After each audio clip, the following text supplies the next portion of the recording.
पड़ोसी मुल्क बांग्लादेश की। बांग्लादेश में हिंदुओं पर अत्याचार थम ही नहीं रहे हैं। चिन्मयदास की गिरफ्तारी के बाद जब वहां हिंदू उतरे सड़कों पर प्रदर्शन करने के लिए, तो उसके बाद हमले और बढ़ गए।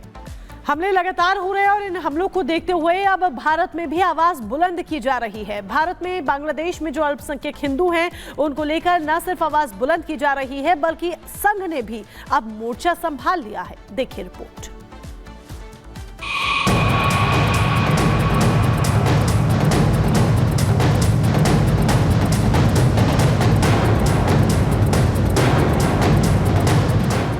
बांग्लादेश में यूनिस सरकार के 100 दिन से ज्यादा हो चुके हैं, लेकिन हिंसा का सिलसिला अब भी जारी है।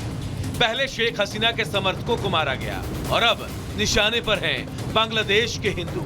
हिंदुओं पर अत्याचार हो रहे हैं, हमले हो रहे हैं, हत्याएं हो रही हैं, लेकिन यूनुस सरकार कान में तेल डालकर सोई हुई है।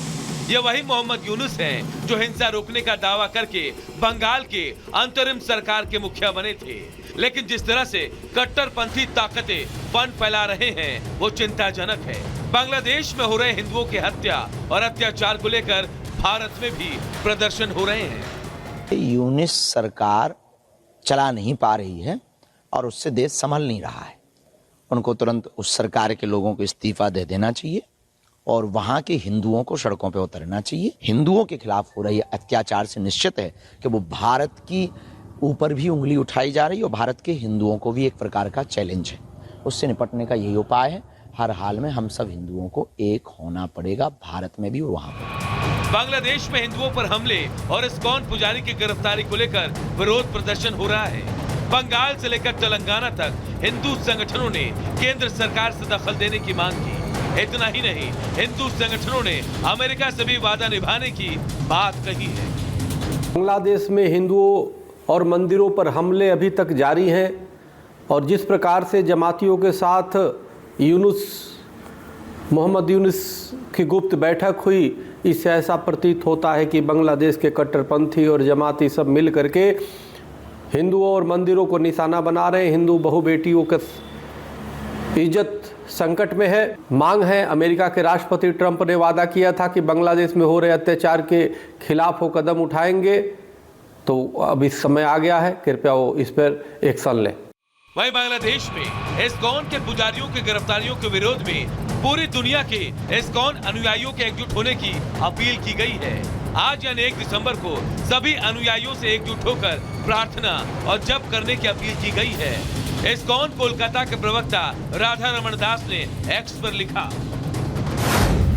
150 से ज्यादा देशों, अनगिनत शहरों और कस्बों में दुनिया भर के लाखों इस्कॉन भक्त इस रविवार 1 दिसंबर को बांग्लादेशी अल्पसंख्यकों की सुरक्षा और संरक्षा के लिए प्रार्थना मंत्रोच्चार करने के लिए एक साथ आएंगे। कृपया अपने स्थानीय इस्कॉन मंदिर या मंडली में शामिल हो। विश्व के में जितने भी इस्कॉन के मंदिर हैं, 150 देशों में 850 मंदिर और हमारे जितने भी सेंटर्स हैं, वहाँ पर इस्कॉन के करोड़ों भक्त अपने पास के जो भी मंदिर है वहाँ पर जाकर रविवार 1 दिसंबर को बांग्लादेश के माइनॉरिटीज के लिए भगवान से प्रार्थना करेंगे। वहीं बांग्लादेश में हिंदुओं के खिलाफ हिंसा को लेकर आरएसएस के बैनर तले सर्व हिंदू समाज 4 दिसंबर को इंदौर में एक आक्रोश रैली आयोजित करेगा, जिसमें 4 लाख लोगों के शामिल होने की संभावना है। इस रैली का उद्देश्य बांग्लादेश में हिंदुओं पर हो रहे अत्याचारों के खिलाफ वैश्विक समर्थन जुटाना है। यानी बांग्लादेश के यूनिस सरकार के खिलाफ हिंदुओं ने हुंकार भर दी है और यूनिस सरकार की उल्टी गिनती शुरू हो गई है। Bureau report, Republic Bharat. Bangladesh में अगस्त के महीने से जो हिंसा शुरू हुई थी वो अभी तक इसी तरीके से चल रही है।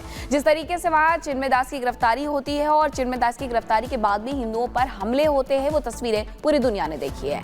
बांग्लादेश में कट्टरपंथी किस तरीके से बौखला गए वो आपको बताते हैं। बांग्लादेश में कट्टरपंथी इस्कॉन पर बैन चाहते हैं और इसे लेकर के हाईकोर्ट तक पहुंच गए थे। हाईकोर्ट में याचिका लगाई गई थी, लेकिन अदालत ने उनकी अपील को यहाँ पर खारिज कर दिया गया था। अदालत के फैसले के बाद से कट्टरपंथी और ज्यादा बौखला गए हैं।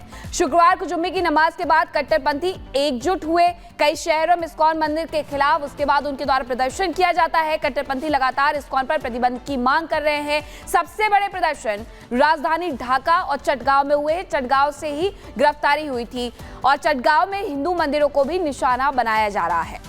राधा गोविंदा और माता के मंदिर पर हमला किया गया है। कट्टरपंथियों की भीड़ ने मंदिरों में ईंट पत्थर भी बरसाए हैं। दावा यहां तक है कि इस दौरान पुलिस सेना ने एक्शन नहीं लिया, लेकिन तस्वीरों में पुलिस और सेना दिखती है। बांग्लादेश पुलिस ने कट्टरपंथी हमलों में उनका साथ दिया है। हिंदू आबादी वाले इलाकों को भी निशाना बनाया गया है। तस्वीरें बानगी हमेशा आती रहती है, लगातार आ भी रही है। चटगांव में हिंदुओं की आबादी 90% के करीब है और यहीं से गिरफ्तारी हुई थी चिन्मय प्रभु की। यहीं पर इस्कॉन के समर्थन में सबसे ज्यादा प्रदर्शन हुए हैं। कट्टरपंथियों के निशाने पर बांग्लादेश का चटगांव, इसी वजह से क्योंकि सबसे ज्यादा हिंदू भी वहीं बसते हैं और सबसे बड़ा जो इस्कॉन टेम्पल है वो भी ढाका में ना होकर के चटगांव में है और यहाँ पर हिंदू आबादी भी ज्यादा है। और उत्तर प्रदेश में 3 अलग अलग जगहों पर रफ्तार का कहर देखने को मिला। चाहे बात झांसी की कर लीजिए या रायबरेली की कर लीजिए या ग्रेटर नोएडा की, यहाँ पर रफ्तार कुछ इस तरह की थी कि कहर बनकर टूटी। ऐसा क्यों हम कह रहे हैं, इस रिपोर्ट के जरिए देखिए।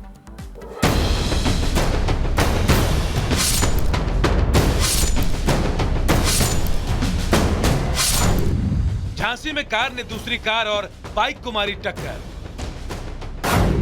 रायबरेली में बाइक सवार ने पुलिसकर्मी को मारी टक्कर। ग्रेटर नोएडा के टोल पर ट्रांसपोर्टर और टोल कर्मी भिड़े। यूपी के अलग अलग 3 जगहों से आई तस्वीरें बता रही है कि जल्दबाजी में कैसे आप किसी के जान के दुश्मन बन जाते हैं। पहली तस्वीर झांसी की, जहां एक तेज रफ्तार क्रेटा कार ने पहले एक एक्सेंट कार को टक्कर मारी और फिर एक बाइक को भी उड़ा दिया। घटना का सीसीटीवी फुटेज भी सामने आया है। हादसे में 6 महीने के नाबालिग के साथ दंपत्ति और बाइक सवार घायल हो गया है। दूसरी तस्वीर रायबरेली की है, जहां एक तेज रफ्तार बाइक सवार ने एक पुलिस वाले को ही जोरदार टक्कर मार दी। इस हादसे की भी लाइव तस्वीरें सामने आई हैं। हालांकि हादसे के बाद घायल पुलिसकर्मी को इलाज के लिए अस्पताल में भर्ती कराया गया है। यह घटना डी थाना क्षेत्र के इमली तिराहे के पास हुआ। तीसरी घटना ग्रेटर नोएडा के लोहारली टोल प्लाजा की है, जहां एक दबंग ट्रांसपोर्टर ने बिना टोल दिए जबरन अपनी गाड़ी निकालने की कोशिश की। इसके बाद ट्रांसपोर्टर और टोल कर्मियों के बीच मारपीट हो गई। टोल कर्मियों ने बकायदा इसका वीडियो भी बनाया। अब पुलिस पूरे मामले की छानबीन कर रही है। ये घटनाएं बता रही हैं कि आपकी जल्दबाजी किसी के लिए जानलेवा साबित हो सकती है। इसीलिए सड़क पर चले तो आंख कान खोलकर और नियम का पालन करते हुए, नहीं तो आपको भी लेने के देने पड़ सकते हैं। Bureau report, Republic Bharat. बात महाराष्ट्र की करेंगे। महाराष्ट्र में सीएम पद को लेकर के जो सस्पेंस चल रहा है वो अभी भी बरकरार है। रिजल्ट आने के बाद भी अभी तक मुख्यमंत्री के नाम का ऐलान नहीं हुआ है। फडणवीस के नाम को लेकर के संभावना जाहिर जरूर की जा रही है, लेकिन उन्हें ना तो महायुति का नेता चुना गया है, ना ही बीजेपी विधायक दल का। और इसके पीछे वजह कहीं ना कहीं एकनाथ शिंदे की नाराजगी बताई जा रही है कि जिस तरीके के पूरे समीकरण इस वक्त हैं महायुति में, उससे एकनाथ शिंदे नाराज चल रहे हैं। लेकिन बेशक ये खबर नाराजगी को लेकर आ रही हो, लेकिन कुछ नेता ऐसे भी हैं जो लगातार बार बार दावा कर रहे हैं कि चाहे मुख्यमंत्री के नाम का ऐलान अभी तक ना हुआ हो कि कौन मुख्यमंत्री होगा महाराष्ट्र का, लेकिन 5 दिसंबर को शपथ ग्रहण तय है।